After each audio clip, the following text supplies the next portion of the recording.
Falando ainda sobre mulheres, o projeto Mulheres do Alto Xingu transforma 50 empreendedoras com o apoio da Cargill. Famílias e comunidades do Pará ganham ferramentas e subsídios para enfrentarem problemas socioeconômicos e fortalecerem então a agroindústria na produção de polpas de frutas e outros produtos também. O propósito de alimentar o mundo de forma segura, responsável e sustentável tem motivado a companhia a apoiar ações de desenvolvimento social e econômico em várias regiões, várias partes do país. Por isso, a gente recebe aqui no estúdio a líder de sustentabilidade na Cargill, que é a Érica Pereira, aqui com a gente. Tudo bem, Érica? Bom dia, bem-vinda. Bom dia, obrigada por me receber. Bom, como que vem esse projeto, esse trabalho, né? Porque existiam já essas comunidades de mulheres empreendedoras, a gente sabe que ali é uma região bastante importante, né? Tem os bioprodutos que podem ser bastante estimulados ali em sua produção devido à região favorecer isso. Também o ambiente socioeconômico pode ser melhor fomentado. E como é que vocês conheceram esse projeto e resolveram aportar, né? Fomentar de fato? Esse projeto chegou até nós a partir da parceria com o Imaflora, e o Imaflora já estava com essas mulheres já desde 2017, mas esse projeto já começa em 2012, 2013. Então, elas montaram uma associação, elas entendiam que teria a possibilidade de trabalhar com as frutas que elas tinham nos quintais, fazer o processamento dessas frutas para polpa. Mas ainda era muito pouco profissionalizado, elas ainda tinham bastante dificuldade de acessar mercado, era muito artesanal. Então, com o passar dos anos, elas foram acessando pequenos parceiros, até que elas tiveram parceria com o Imaflora. E do Imaflora, a gente já tinha alguns projetos, isso chegou para a gente. E a gente começou a apoiar para construir uma agroindústria. Foi muito bom, né? Porque, de fato, vocês já estabeleceram, digamos, uma profissionalização, uma capacitação ali na região por meio aí da agroindústria. Então, o que elas fazem, né? Nos conte um pouquinho desse processamento, o que a gente pode observar de mudança mesmo que aconteceu com a entrada da companhia, com a entrada de vocês. Com a gente agora, a agroindústria, ela já tem o selo da Depará, então ela já pode vender, a gente já está atendendo todas as normas regulamentadoras para saúde e higiene de alimentos. Então, com isso, elas conseguem acessar o programa de alimentação escolar local, elas conseguem vender as polpas de fruta, então, para suas próprias famílias, acessando aí via as prefeituras. Elas conseguem vender e aproveitar melhor os alimentos, também vendendo licores, geleias, trabalhar de forma um pouquinho mais artesanal essas frutas, mas também atendendo ali pequenos mercados da região, então pequenos restaurantes, pequenos comércios. Uhum. E aí com isso é mais valor agregado, né, ao produto, então tem geleia, tem licor, tem polpa de frutas, e a intenção é expandir mais esse projeto?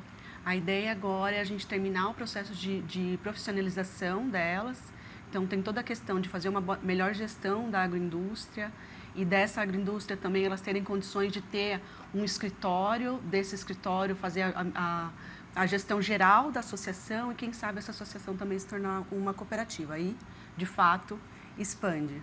Sim, eu vou pedir para o nosso diretor Alan, né, se tiver imagens aí, era isso que eu gostaria de ver, porque realmente a gente entendendo, né, a Érica colocando aqui para a gente como é que é todo esse projeto, mas a gente vendo ali, conseguindo visualizar, realmente faz toda a diferença, né? A gente vê que é uma comunidade importante ali na região que consegue fomentar muito, né, toda a questão dos seus produtos e questão de acessar mais mercado, de trazer valor agregado, de dar rentabilidade, dar uma atividade aí para essas mulheres.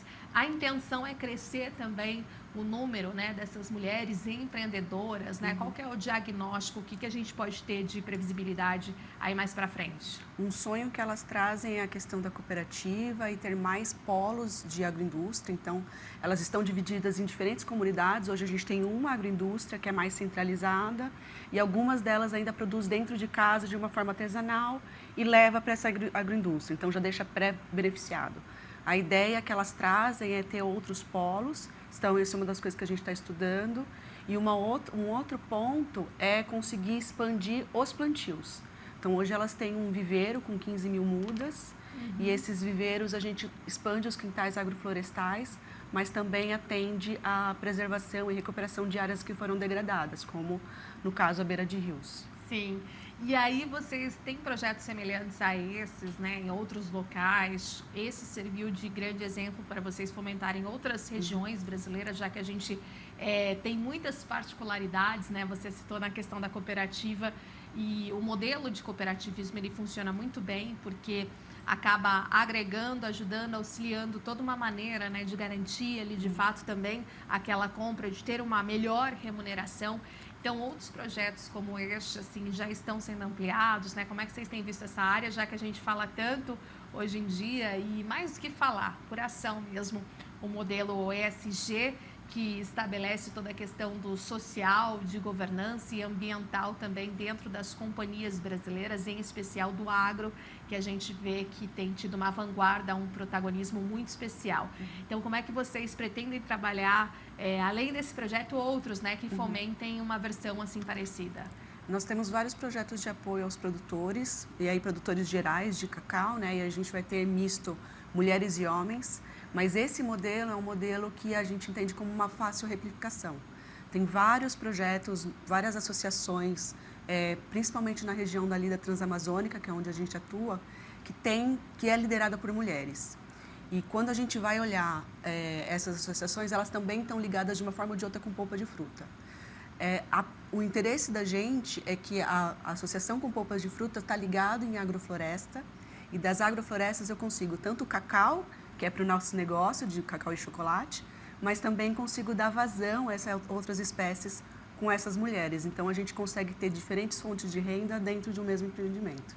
Muito interessante, né? E mostrando e falando também um pouco mais do trabalho da companhia da Cargill, no caso. Eu me lembro que eu estive com uma líder de vocês aqui recente, no fim do ano passado, quando a gente trouxe aqui um dia especial do solo, né? E ela era uma das nossas convidadas. E eu vejo que vocês, como companhia, também têm estabelecido essa questão de lideranças e gerências e cargos aí também importantes para as mulheres, né, na companhia. Como é que isso tem funcionado? Quais as práticas vocês têm estabelecido? O que você tem enxergado, né, de avanço, de expansão e de crescimento? A Cargill tem estimulado muito o crescimento das lideranças femininas. Hoje nós somos 34% de mulheres líderes na empresa e a meta é de atingir pelo menos 50%. Então, a Cargill também tem outros formatos de trabalho também para inclusão, diversidade.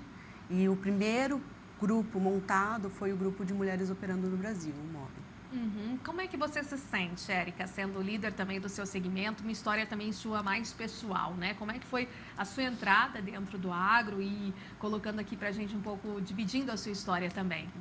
Dentro da Cargill eu acabo sendo muito apoiada, a gente tem vários projetos de mentoria, suporte com outras mulheres, então isso é muito interessante, mas na minha trajetória sempre teve aquele misto, né? A gente está no agro, às vezes você tem mais homens do que mulher, e você vai trazendo o seu jeito, vai trazendo como que a diversidade ela é importante, como que você vai trazer diferentes pontos de vista.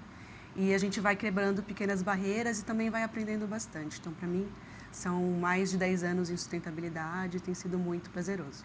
E muito desafiador também, já que você está numa área que hoje são os olhos do Brasil e do mundo. A gente sempre fala, né, que é de fato pilar da nossa economia, mas agora, sobretudo, cresceu demais com o pilar também da sustentabilidade. Você, então, está no agro e liderando uma área que é importantíssima, primordial dentro de uma companhia.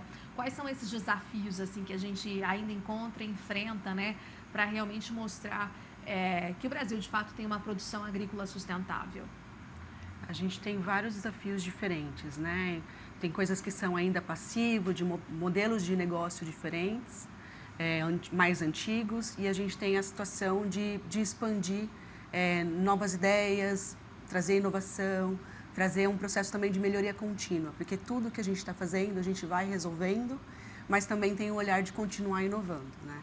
Então, dentro do que a gente tem hoje no agro, mas principalmente na Cargill, é uma mentalidade de trazer tecnologias, trazer mecanização, trazer apoio, de uma forma que você otimiza o espaço e você recupera as áreas.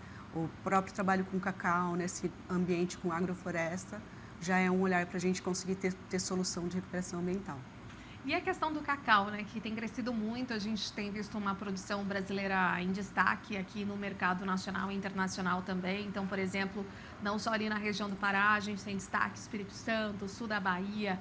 Como é que vocês veem também essa valorização do nosso produto, mas não só a matéria-prima, o valor agregado, né, já o chocolate, produto final, porque a gente tem grandes indústrias e empresas, por exemplo, ali na Suíça que se realmente se destacaram no quesito ali do produto final da indústria, e a gente vê um movimento, uma dinâmica de mercado aqui bastante interessante também para o nosso país, que é utilizar produtos de qualidade, menos produto e, claro, respeitando toda a questão de sustentabilidade e rastreabilidade da cadeia.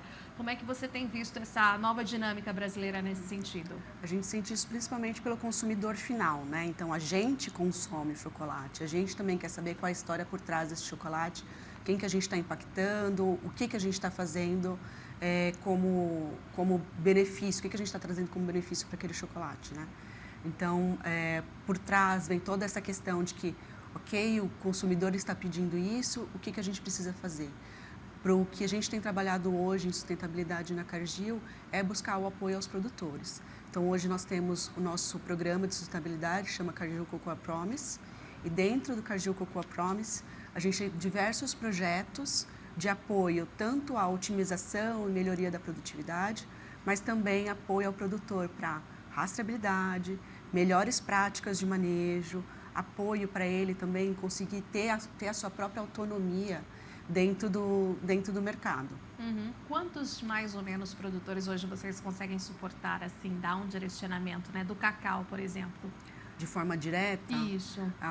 entre 600, pelo menos, produtores. E aí entra toda essa questão de capacitação e conhecimento, eu acho que é algo primordial, né? Então, quando há esse fomento, essa troca também é muito válido, porque você vai oferecer um produto muito melhor, né? E às vezes de maneira que você muda ali um manejo, um tipo de diferenciação ao longo do cultivo é que vai fazer toda a diferença. Então, vocês geram e promovem tudo isso. Exato, exato. Então, a gente está em regiões diferentes, cada região vai ter um sabor diferente do cacau, e tem também uma mentalidade diferente do produtor. Então, a gente se adapta a isso, porque o nosso foco principal é manter um bom relacionamento com aquele produtor.